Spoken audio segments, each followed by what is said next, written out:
Praise the Lord, everybody. Praise the Lord. Praise the Lord. Our live studio audience is here, welcoming our, what'd you call it? Our online audience? Yes. Lily's getting her live TikTok going. Praise the Lord. We want to welcome Sister Sally Whitaker to the table. Sister Sally, would you? Yes, sorry.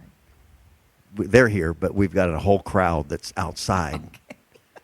They can't see you, right? Oh, no. We're not filming. Is the reverb on? Okay. Okay. Welcome, Lily. Thank Lily's you. at the table. Thank you. And then we have, I didn't want to leave out, we have Brother Cody.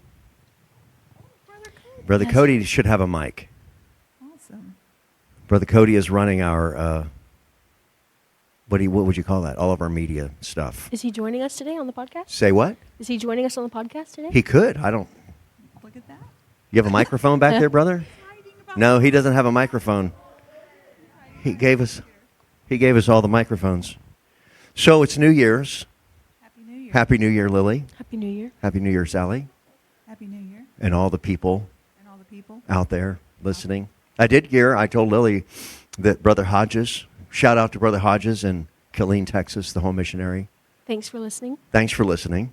Yes, he said, I've really been enjoying your podcast. So Did he say anything about me? He didn't. Oh. Of course, I'm the only one that's been talking, Mm. Yes. as my wife pointed out. That's going to change next week when Andrew gets back. When Andrew gets back, yeah. Yeah. My wife told me that if I would shut up and not hog the mic, that the other people might be able to weigh in a little bit. So she's here today, keep me quiet. Yes. There you go again. So what do you want to talk about today? Leaving those things behind. Oh, that's great. That's what I wanted to talk about. That's good. Whoa. Look at that. So here's my question: is what is your? Do you have any New Year's resolutions? It's New Year's. What are you looking forward to in 2026? What do you want God to do in your life in 2026? My New Year's resolution every year is to be married. Be by the married, End of the okay? year. It hasn't worked out yet. This year I'm going It hasn't worked out yet. It's only the 4th.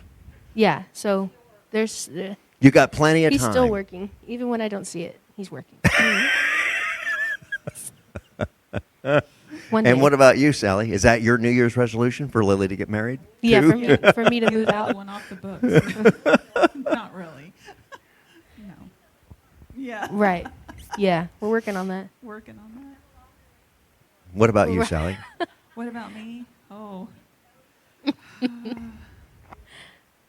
I don't know. I haven't even thought about it. I haven't either. I guess to be a better mom and grandma. A better mom? Is that what a New Year's resolution is? Is to do don't something know. better? But what if it's something new? What if a New Year's resolution is about failure? Because, I want to lose 30 pounds or whatever. It's about, hey, I need to do better at life or whatever. But maybe I'm going to leave those things in the past. Like I've always tried that, and it's just never worked. it never works anyway. So So I'm why just- don't we have a New Year's resolution where it's something fun? Like, I want to do something new this year. Oh, It's not about self-improvement, Yes, what I'm saying, yes, because that never something works fun. anyway. something fun.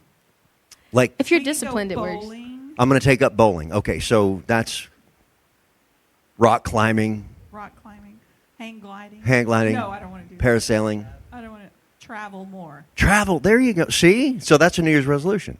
Let's retire. That's a fun. Let's retire and That's travel. fun. Okay, so retire in 2026.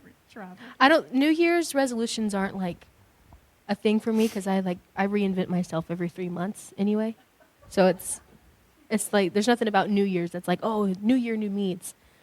It's like it's another month. What am I going to do? No, it's true though. I mean, because we talked about this the other day in our communion service, is God makes a new day every day. His mercies are I new wake up a every different day. person Every day. You do. I do. You do. I saw that video you sent me. Women over 50 wake up a different woman every day. That's the truth. You don't And know what and we life you're and we getting. and right, and we have to embrace our new wife every morning. Yes. Yes. It's like, what is life? That's my New Year's resolution. Yeah. Good. It's to love your new wife. Love the new wife every day. But you have to tell me, like, who you are. Like, Well, sometimes I don't know. do you remember that girl I was 3 weeks ago? That's who I am. Okay, I got it.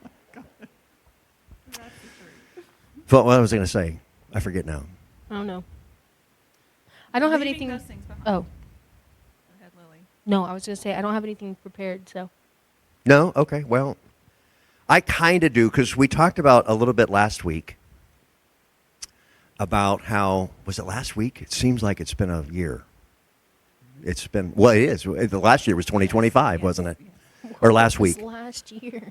So, but last Sunday, I think we talked about, I don't know, what did we even talk about last week? I don't know, but we can get on with the subject this. No, there's a little bit of time. Okay. This is part of the podcast protocol. People who are listening are like, would they just get on with it? That's me. Was Let's it? just Were we go. talking about music last week again? Music? No, we weren't talking about No, Christmas that was music. the That week wasn't before. last week. What was the week before? Maybe some of your listeners can tell you. Hey guys, what did we talk about last week? Jesus. We always talk about Jesus. Jesus. Well, I do remember a tangent. We got off on a tangent. And that was when I remembered a time when we were going through something very terrible in our lives.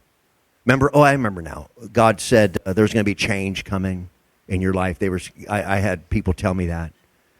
Remember that? Yes, You had I a remember. dream, and I was feeling this, and then Yeah. 5 or 6 different people came up to me and said, hey, I don't know what's going on, but God told me to tell you there's going to be a change. So we were thinking, Woohoo. great revival, the church is going to grow and all this great stuff. And then we had gone through one of the worst times of our lives. It was a terrible situation.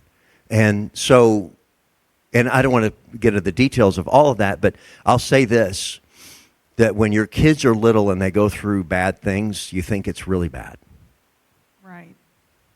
But nothing compares to when your kids get older and they go through bad things. Adults. When you see something happen to your child Yes. that you know will be Devastating. damaging, change, and so that's a hard thing. So when that happens too in a family, it affects everybody. It affects the whole thing. It's kind of what would happen to us. So I had been thinking about that all week. Plus, it's 2026. A lot of people move on to, it is the changing of the year. We have New Year's resolutions. And what is the theme of all the New Year's is letting go of those things which are behind, right? And so in Philippians, I have the scripture right here. Philippians chapter 3, I had it highlighted. Hang on. This is Paul. He's talking to the church at Philippi. Now, he begins the dissertation with this, and this is important because I'm going to follow back to this. But in chapter 3, verse number 1, he says, finally, my brethren, rejoice in the Lord. To write the same things to you, to me indeed is not grievous, but for you it is safe. Verse 2, a little preamble, and then he goes right into it. He says, beware of dogs. Beware of evil workers. Now, he doesn't mean beware of dogs like you're really afraid of dogs. He doesn't mean that. Not real dogs. But we're gonna circle back to this in a minute. But beware of dogs, beware of evil workers is what he's talking about. And beware of the concision. What does that mean? Anybody know? What does it mean? The tedious. The tedious. So that was the beginning of his dissertation. He goes on and on and on, and then he comes to this, and this is where we get into New Year's resolutions, I guess. He says, verse number 10, that I may know him. This is Paul's, what would you call it?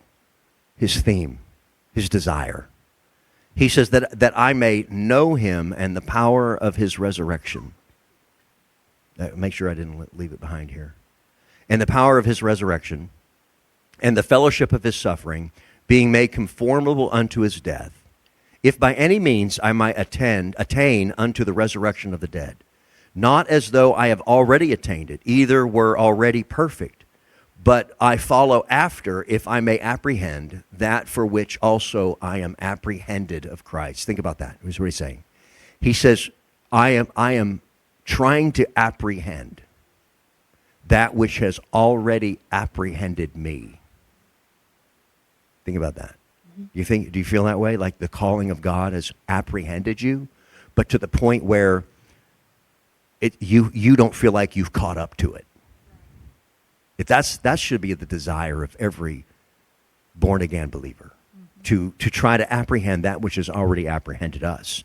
So he says, now I have not gotten to this point in my life. This is the Apostle Paul now. And so here's what he does. This is the disciplines that he puts forth in order to try to increase and advance his spiritual growth. He says, brethren, I count myself not have apprehended this, but this one thing that I do is I forget those things which are behind and reach forth unto those things which are before. And therefore I press towards the mark for the prize of the high calling of Jesus Christ. So the high calling is the calling. That's what's apprehended us, right? So in 2026, I could preach this, and I have preached this before here, and that is to forget those things which are behind. Wouldn't that be bliss? Right. I think It's easy to say, isn't it? Yeah, it is easy to say, because sometimes we get so caught up in our dilemmas and everything that we can't let go, because that sometimes becomes our identity, if that makes sense. So what you're saying is some people don't want to let go. No, some people don't want to let They go. don't. Not that they don't want to let go. I think it just becomes who they are, It becomes who they are, yeah. and it's hard to. Well, think about if you are in a trial or in a situation where you have pain and suffering and fear and loss and all of that.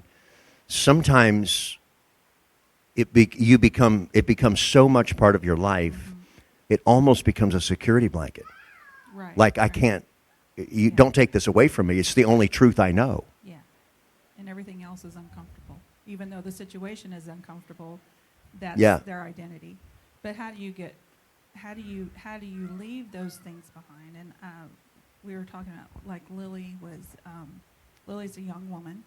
Mm-hmm. I've lived a life, so I was raised by a woman who we did not wallow. Your mother. My mother, we did not. If there was a death, okay. Well, there was a death. Tell us about that. When you were 9 or 10? Yes, your dad. My father passed away, Mhm. but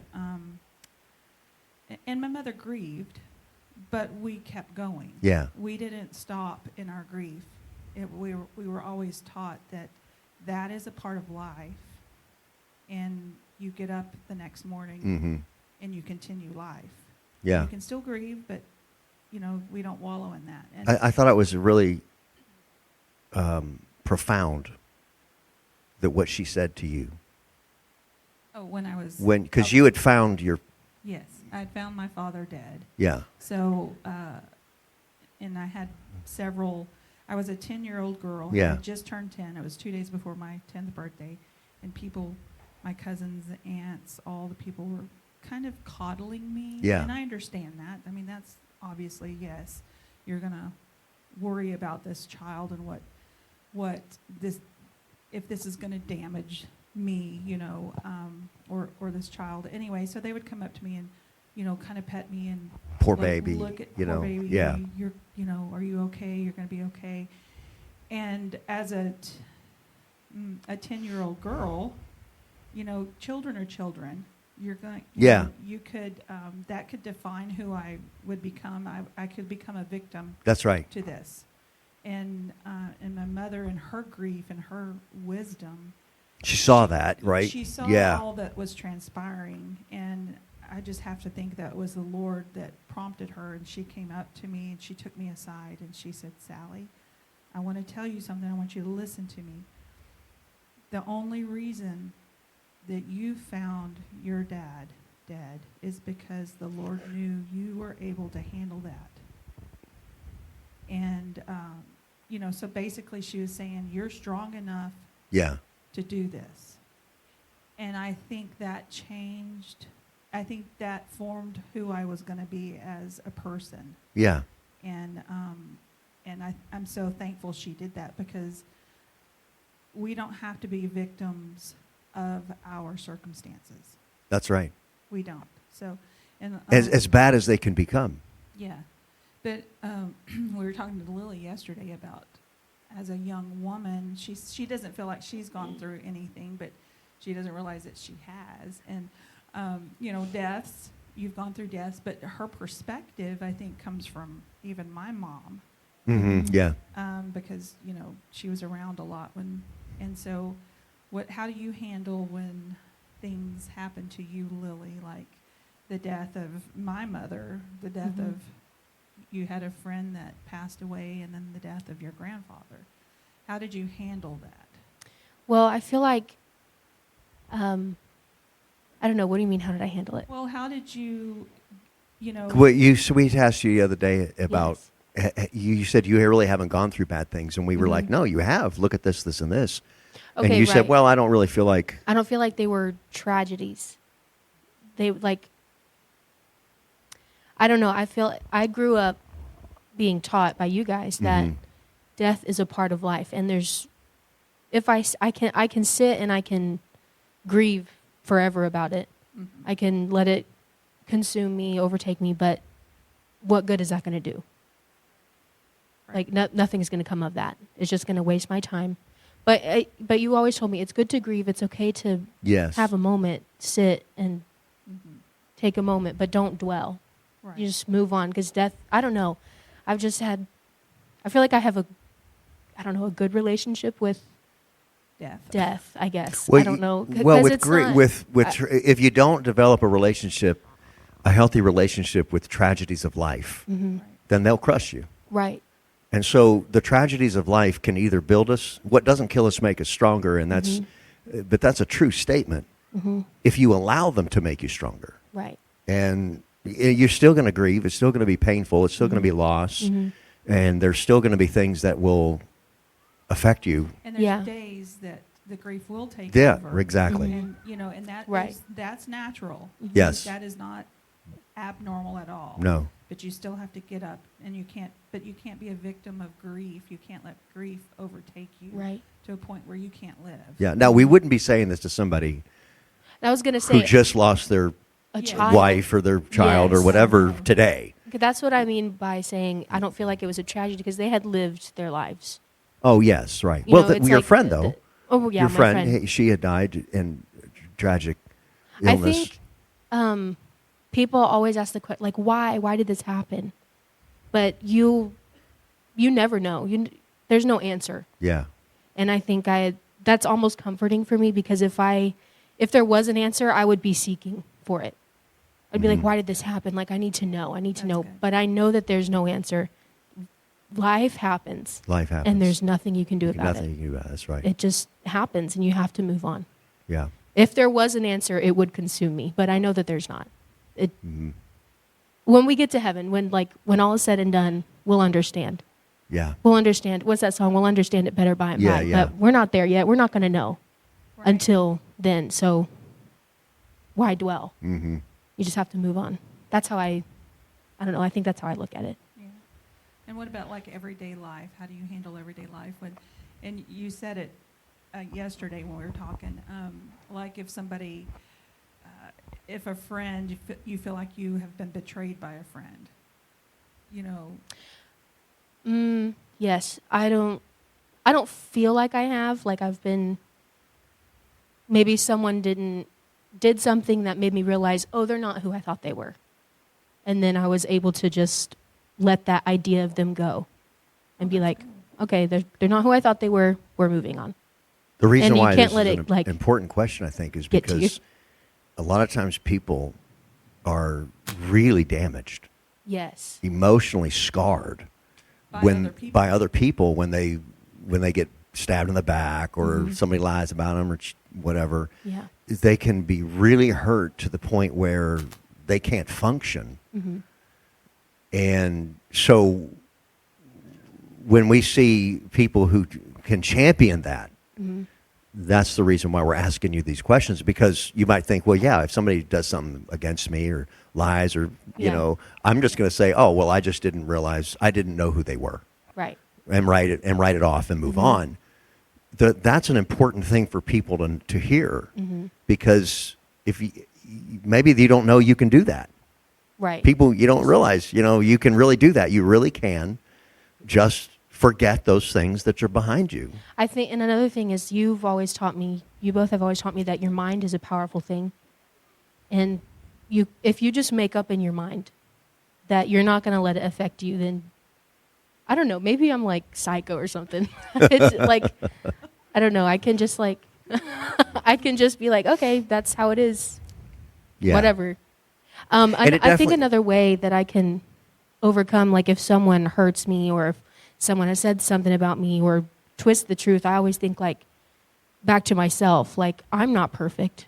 There are things that I've done, there are things that I've said to people that were not godly, that were offensive, and I have to think they're just people. We're all humans, we all mess up. And even if they meant it, even if they were vindictive, whatever, but sometimes they're not, and sometimes they're just human and people mess up, and you just have to look Yeah. back on yourself and be like, I've done things I'm not proud of. You have to show people grace Yes, and mercy. that's right. Yeah. Yep. So that's another way. But it's not always that way.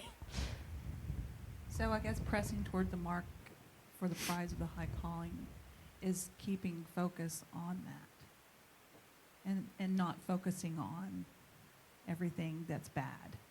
Yes. You know, so we keep going towards, even though we have hurts, we still have to keep our focus. I think if the focus is what it's supposed to be, hmm then all the hurts and all the grief is easier to handle because we're focused. Yeah. That's Mhm. what Paul was saying to the church at Philippi. He had gone through, he had suffered a loss.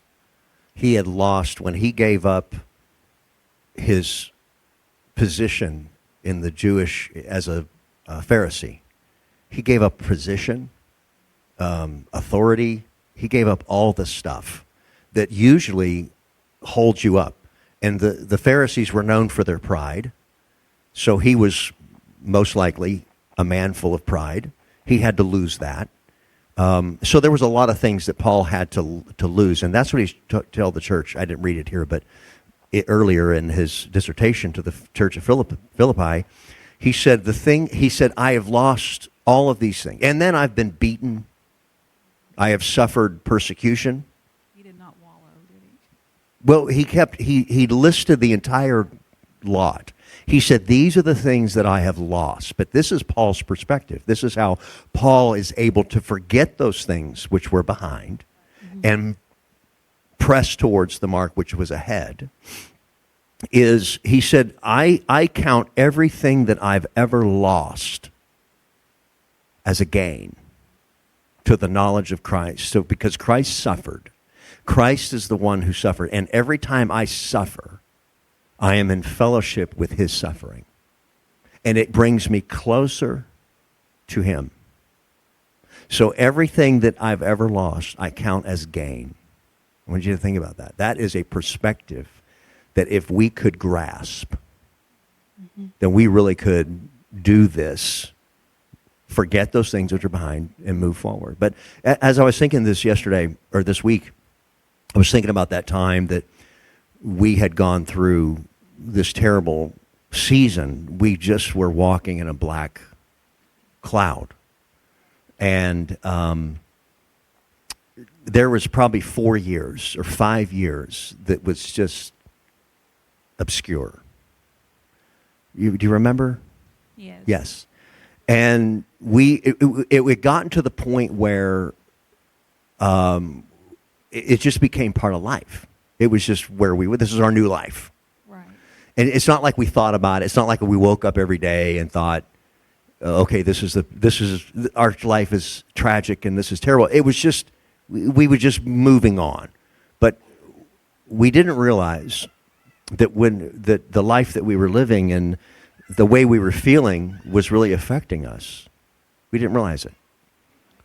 So what I was thinking about, it's sometimes it's hard to forget those things which are behind when they're really causing you to have grief. It's not easy. I think sometimes situations change your whole identity. Yes, and that was one of the things. Yes. That was a moment that changed. And we thought we were a certain way, and then Mhm. realizing going through this, okay, it's the Lord really showed us who we were. That's exactly right. I remember sitting and feeling certain ways, and I thought to myself, I didn't even know I was capable of feeling this much hate Yeah, and this much anger. right. I preach about forgiveness, and I preach all this stuff, and I preach and I've given examples where I've forgiven in the past, and you can't be angry, and you can't, and then I was in it. Yeah. And I remember sitting there Isn't thinking, the Lord good? Like yes. But I thought, you know what? This is God showing me that Yeah, he who I knew am. he knew who I was. He knew I had the ability. Yeah, he puts that mirror right in Yes. front of you and goes, Like, no, this is who you really that's are. who you really are. And you're like, I really don't want to look in the mirror. I don't want, today. yeah. So this was the change, I guess, that Right. God was Yeah, telling us was no, coming. this is who you really are. Yeah. How are you going to deal with Now it? you're going to deal with it, Are right? you going to overcome this? Or are Yeah. you going to let this identify who you are? And are you, Yeah. are you going to, overcome these negative things that are in you that Yeah. you thought, sometimes we are too high on the horse, and the Lord says, Yes, that's right. No, I don't think that's who you are. Let me show you who you really Yeah. are. So in our means of survival, you and I and the family tried to just move on. Yes. Just forget it. Let's just forget about the things that are and move on. And we thought we had done that. Mm-hmm. And I've got to tell the story Tell the story. because it's a God thing. It was God being faithful to us. So this was probably 5 years later. So this was probably 2016. And Dustin, our oldest son, was truck driving. He was doing over-the-road hot shots. I'm not sure if the time frame is right. Yeah, But it was. And so I did the math already this week. All right, so it was about 2016, and he goes to pick up a load in Longview, Texas, and he takes it to Wyoming. And he did this several times, and he says, "Hey, Dad, why don't you ride with me? Let's go to Wyoming, road trip, right?" So I thought, cool. So we go to Longview and pick up the load, and he takes it to Wyoming. And on the way back, you remember I got sick. Yes. I was getting sick. I was dealing with all these internal problems. And he had to take another load. He had to go back to Longview and just go right back to Wyoming, and I was not going to make the trip. So I had to have you come pick me up in Longview. So we were not planning this at all.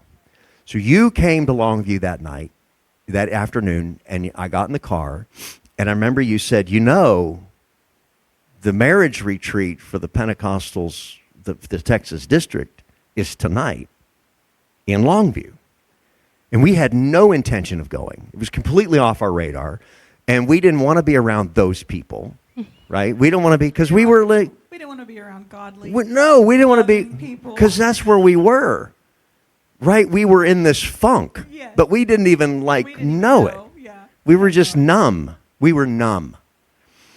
And so I remember thinking, I don't really want to go. And you said, I don't really want to go either, but we're already here. I mean, I remember it was like, all right, let's just do it. So we went, and I had never heard Sister Jo Strand speak before. I think you had at a women's conference or something, but she, and the marriage retreat, right? It was about how to become a better husband or a wife or whatever, but this was not that. We got there, and she started preaching to us. And here's what she said. I don't remember exactly what she said, but this is what I got out of it. So she's 5 minutes into her sermon, and we're just sitting on the back just weeping because she's ministering to us. And here's the scripture that she used. She said, "Beware of the dogs." And she said, "Why?" Because dogs dig stuff up. Anybody ever own a dog? Yeah. you bury a cat in the backyard, or you bury a whatever in the backyard, or whatever it is you bury, guess what they're going to do? They're going to dig it up and bring it back to you. They're going to lay that dead thing back at your doorstep and think they did a good thing. Mm-hmm. And she says, and you'll go bury it again. You're going to try to forget those things of your past. And the dogs are just going to dig them up and keep bringing them back. And when she was, and that's what you and I had both, we were in this situation where we thought we buried this thing, right? We thought it was behind, we thought we had forgotten and moved on, and we realized that at that moment, we had not forgotten it. That it was still very apparent. It was still very hurting in us. And here's what her message was. And it was so simple, yet so profound. She said, you just got to keep burying it until it stays buried. Right. And that's not like some great revelation. It's so simple, but it's true. Right. When you get back to the altar and you cry out about it again, and you're saying, God, I want to forget this, he's saying, just bury it, leave it here. And then you're going to come back to the altar, 6 months later, and it's going to be there again. Mm-hmm. And that's just the dogs bringing it back. But here's what God's saying, just keep burying it. One of these days, you'll bury it deep enough, and the dogs won't bring it back. Mm-hmm. And I remember, and that may not mean anything to anybody here who's listening, but for us in that moment, it was healing. Mm-hmm. Right. And it doesn't mean that, you bury it and there's no healing. Yeah.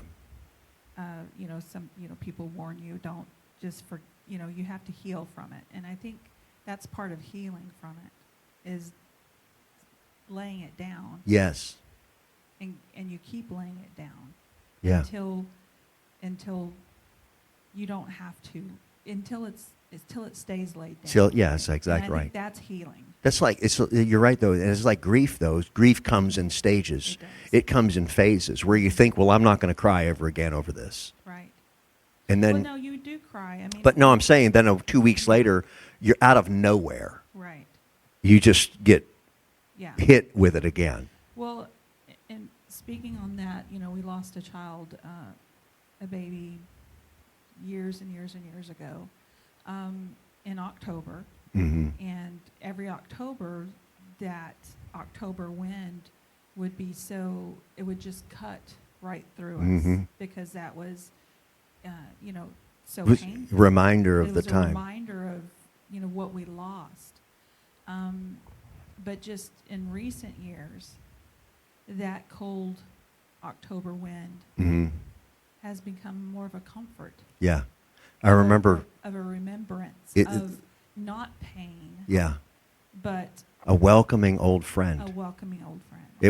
There was a time, there was all those years, I don't remember how many years, 18 years probably, that the cold front would remind us of the death. We wouldn't remember the death, and then the cold would come. The cold would remind us of the death. Mm-hmm. And so that first cold snap was just, it was the feeling of loss and death. Yes. And then one day, I walked out of my hotel. We were going to be preaching somewhere, and I walked out of my hotel room, and I felt that cold, brisk wind the first time of the year, but that was the first time, 19, 20 years later, after the death, that it felt like my son had welcomed me, like an old friend had come back to hug me. Yes. And that was when I wrote my book. Yeah. That I was an atheist but God, but I literally went back in the hotel room and started writing the first chapter. Right. But that's how. So every year we tried to bury that. Every year we tried to mm-hmm. forget that was behind us, and every year it would come back. Yeah. The dogs would bring it right back. Right. And then the healing came. Right. And so the healing does come. Yeah. I remember when my father died, and it was 2017, I think. Was that right? 2018. And I thought I was prepared for that. He had gone to the hospital and heart problem, and it was hit or miss for a couple of days, And so I had to like think about, okay, how will I feel if he passes away? And I thought, well, I think I'm ready. I think I'm okay. I think I'll be all right. He's lived a great life and all that. But I wasn't prepared at all. And his death was devastating to the point where I had no idea what I was going to do.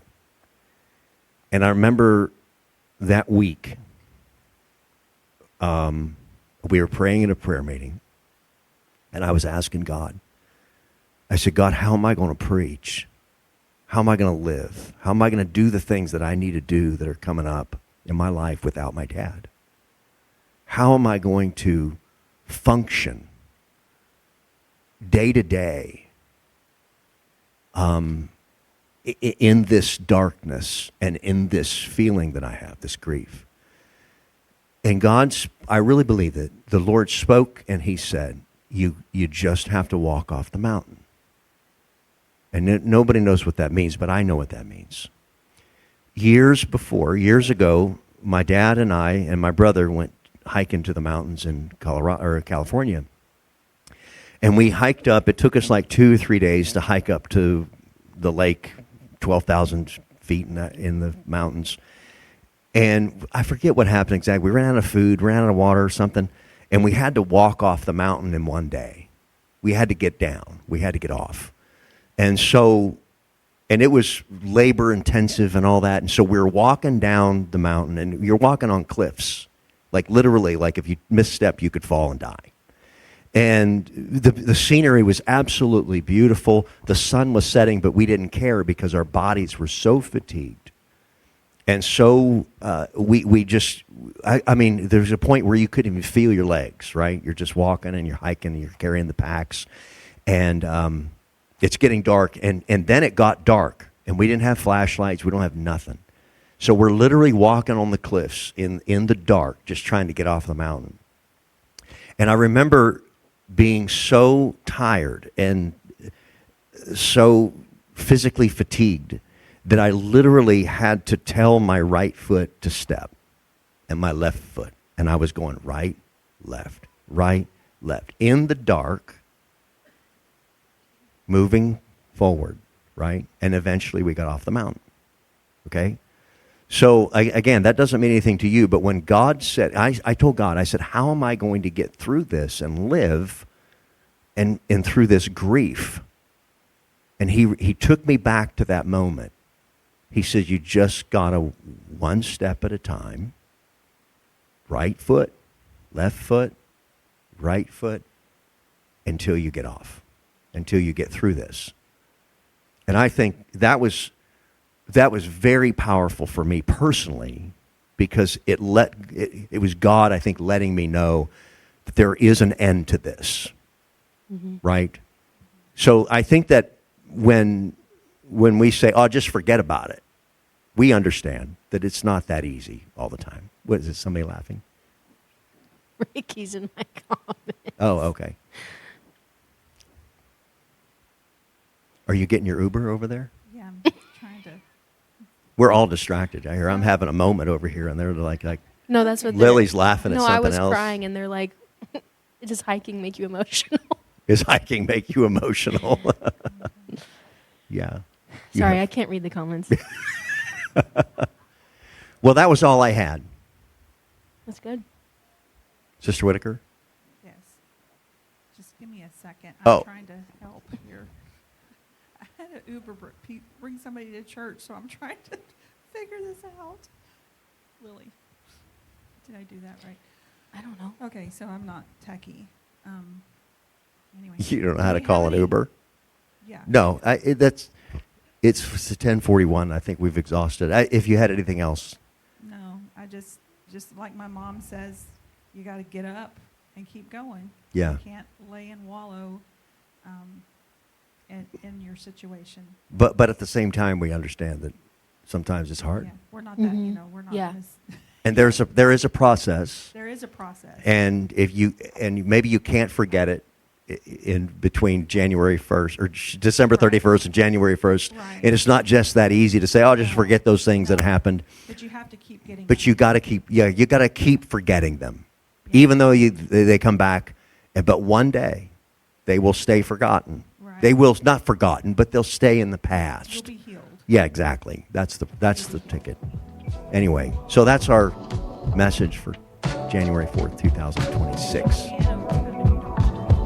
Amen.